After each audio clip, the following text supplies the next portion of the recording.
உங்கள் லைஃப்பில் மணியை 2 விதமாக யூஸ் பண்ணலாம். அதை உங்கள் அப்பா மாதிரி இருக்க கேரக்டராக இருக்கவங்க சொன்னால் எப்படி சொல்லியிருப்பாங்க அப்படிங்கிறத நீங்கள் தெரிஞ்சுக்கணுன்னா இந்த வீடியோ ஃபுல்லாக பாருங்கள். ரிச் டேட் புவர் டேட் அப்படிங்கிற புக்கில் ராபர்ட் கியோசகி என்ன சொல்லியிருக்காரு அப்படிங்கிறத பற்றி தான் நம்ம பார்க்க போகிறோம். ஒரு புவர் டேடாக இருந்தால் அவர் என்ன சொல்லிடுவார், நீ நல்லா படி, ஒரு கவர்மெண்ட் ஜாப்க்கு அப்போ தான் போக முடியும், எதுலேயும் ரிஸ்க் எடுக்காத அப்படின்னு சொல்லுவாங்க. அதே ஒரு ரிச் டேடாக இருந்தால் அவர் எப்படி சொல்லியிருப்பார் அப்படின்னா, உனக்கு ஃபினான்ஷியல் மார்க்கெட்டை பற்றி நல்லா தெரிஞ்சுக்கோ, மணி மேனேஜ்மெண்ட்டை பற்றி தெரிஞ்சுக்கோ, நீ ரிஸ்க் எடுத்தால் தான் உனக்கு நிறையா ரிட்டர்ன் வருங்கிறத சொல்லி கொடுத்துருப்பாங்க.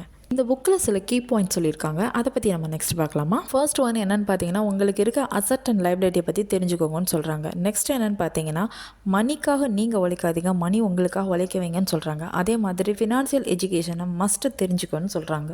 அதுக்கப்புறம் ஸ்டாக் மார்க்கெட்டில் இன்வெஸ்ட்மெண்ட் பண்ணுறதுக்கு இயர்லியாகவே ஸ்டார்ட் பண்ணுங்கன்னு சொல்கிறாங்க. அதே மாதிரி உங்களுக்கு என்ன மாதிரியான மைண்ட் செட் வேணும் அப்படின்னா, ரிச் மைண்ட் செட் வேணும், அப்போ தான் ஆப்பர்ச்சுனிட்டிஸ் உங்களை தேடி வரும்.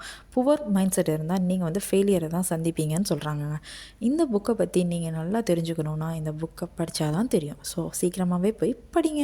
இந்த வீடியோ உங்களுக்கு யூஸ்ஃபுல்லாக இருந்தால் லைக் பண்ணுங்கள், அப்படியே உங்கள் ஃப்ரெண்டுக்கு ஷேர் பண்ணிடுங்க.